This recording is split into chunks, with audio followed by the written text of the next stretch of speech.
This is the story about the door wasn't there.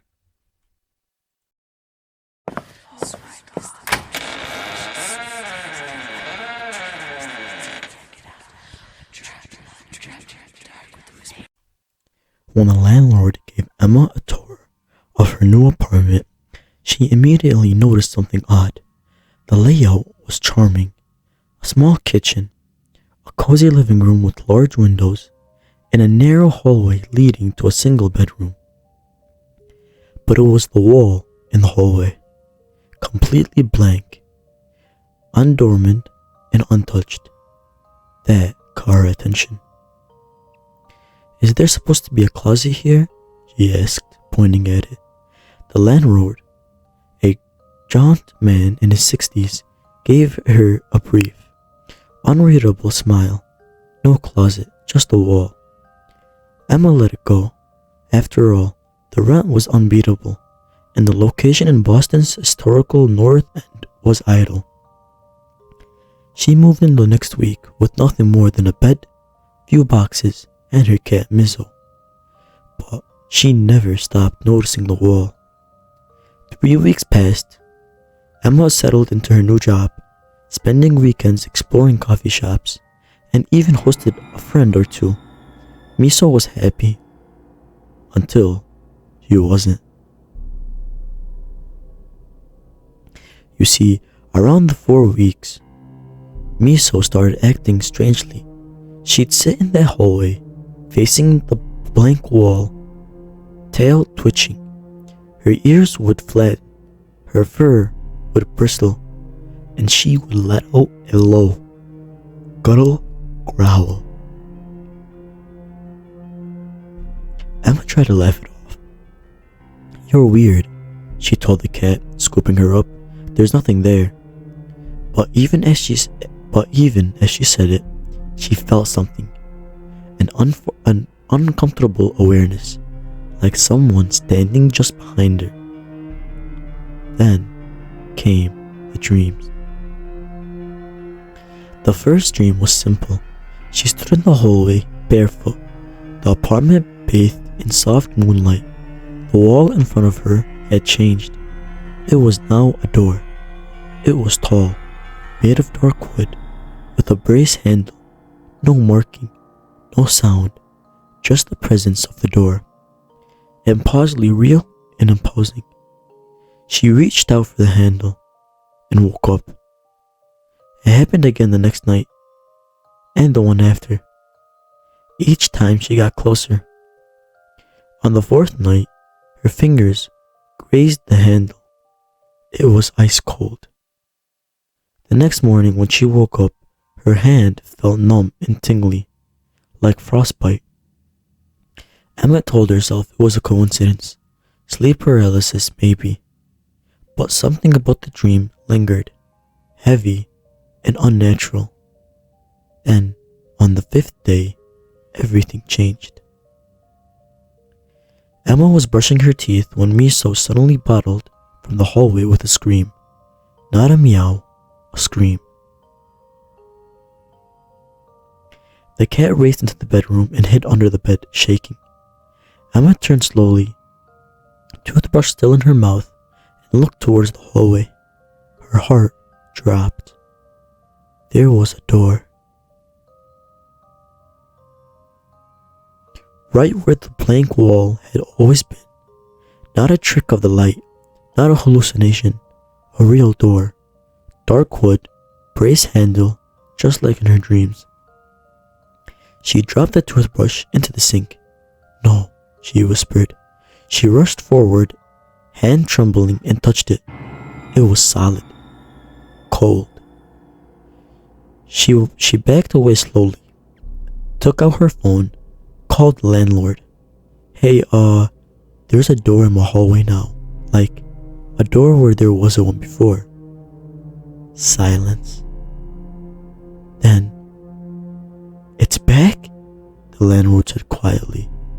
Emma's blood froze. "What do you mean back?" "I'll come by," he said, and hung up. When he arrived, he wouldn't go near the door. He He stood at the entrance to the hallway, eyes locked on the wood, like he might lash out. "I thought it was gone," he muttered. "It has appeared in over 10 years. Emma stared at him. "What is it?" He turned to her, eyes hollow. "I bought this building 20 years ago.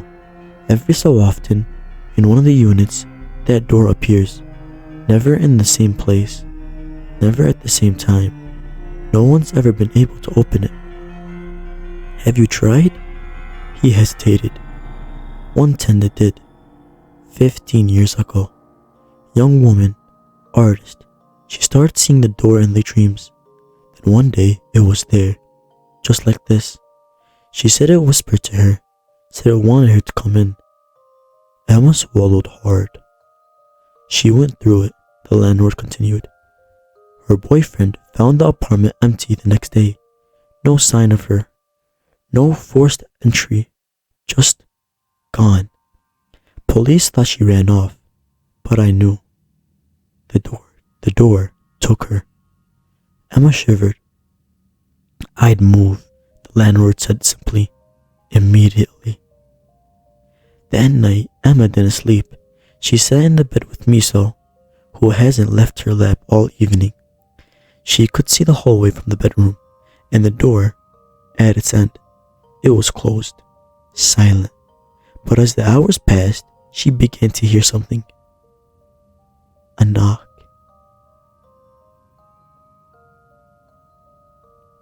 Soft at first, then louder. 3 knocks, then silence. She stared at the door, heart racing. She didn't dare approach it. At 3:33 a.m., the knocking stopped. The next day, she started packing, but something was wrong. Her boxes, stacked neatly the night before, were now unpacked, their contents across the floor. Books scattered, clothes unfolded, dishes broken. The only thing untouched, the hallway and the door. She tried to leave that afternoon, called for an Uber. As she reached the front door, suitcase in hand, she realized her keys were missing. Not just her house key, all of them. Car, mailbox, everything. She turned to grab her phone and saw the door slightly ajar. Not open, just cracked. Even to see complete blackness beyond it. She screamed, ran from the hallway, slammed her bedroom door shut, and sat in the corner, clutching Miso like a lifeline. Then she heard a whisper, not in her head, not from a dream, from the hallway. "Come in, Emma." The landlord stopped answering her calls. The neighbors never heard the knocking. The mail stopped arriving. Days passed. The door stayed open. At night, she heard footsteps in the hallway. Sometimes, the door would shut itself with a loud slam, then open again. It never let her sleep. She aged. She cried. Miso stopped eating. One night, she snapped. Emma stormed into the hallway, eyes wild, fists clenched. "What do you want from me?" No answer. Only silence. And the open door, that's when she noticed. The hallway was longer than before. Much longer. The walls stretched out, curving inward, like a fisheye lens. And the blackness beyond the door wasn't just dark. It was moving, as if it was alive. She stepped closer. She couldn't help it. The darkness pulled her like a tide. Just one step, then 2. Her fingers touched the edge of the doorframe. She heard a voice, not a whisper this time, but a child's voice, her own. "Come home." No one seen Emma since. When the landlord finally opened the apartment weeks later, he found it empty. No boxes, no clothes, no signs of Emma, except for the cat. Miso was sitting in the middle of the living room, staring down the hallway. The door was gone. Another tenant moved in 3 months later, a young man named Caleb, graduate student, friendly. The apartment was fine until the 4th week. He told the landlord there was something weird about the hallway, said it felt like there should be a door there. The landlord didn't say a word, only nodded slowly and left.